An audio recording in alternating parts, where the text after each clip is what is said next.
Salut à tous, bande de lardons cinéphiles, ici le piochouilleur et aujourd'hui j'ai déterré pour vous. Non mec, t'as pas le droit de faire ça, c'est du plagiat. Ok. Alors bonjour à tous, c'est Sweepix et aujourd'hui je vais vous parler des différents genres de films.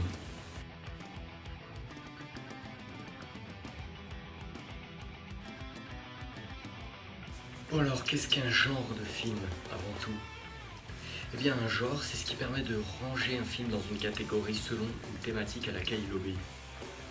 Chaque genre peut être divisé en sous-genres. Et non, arrêtez de crier, non, ce n'est pas péjoratif de dire un sous-genre. Donc un genre cinématographique se définit par le thème principal du film et ou la manière de le traiter. Bien sûr, un film n'obéit pas forcément à un seul genre cinématographique, il peut y en avoir plusieurs dans un même film. Ça s'appelle la rupture de temps. Et c'est souvent les grands films qui arrivent à mélanger les genres cinématographiques avec succès sans que ce soit choquant ou que ça paraisse inadapté. On peut d'ailleurs prendre comme exemple la saga des Aliens. Aucun film n'appartient au même registre cinématographique que le précédent. Donc, maintenant abordons le sujet avec plus de sérieux. Certains films qui obéissent à des règles plus ou moins strictes sont catégorisés comme films de genre. Ils ont un public ciblé et fidèle, et ce dit public reconnaît les règles de ce genre et reconnaît aussi leurs transgressions. Car c'est grâce aux transgressions des règles que les genres cinématographiques évoluent pour devenir des sous-genres.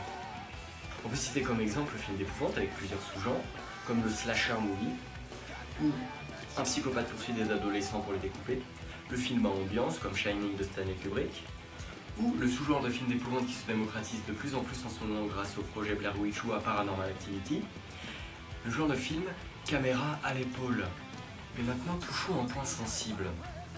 Est-ce qu'un genre particulier appartient à un pays particulier?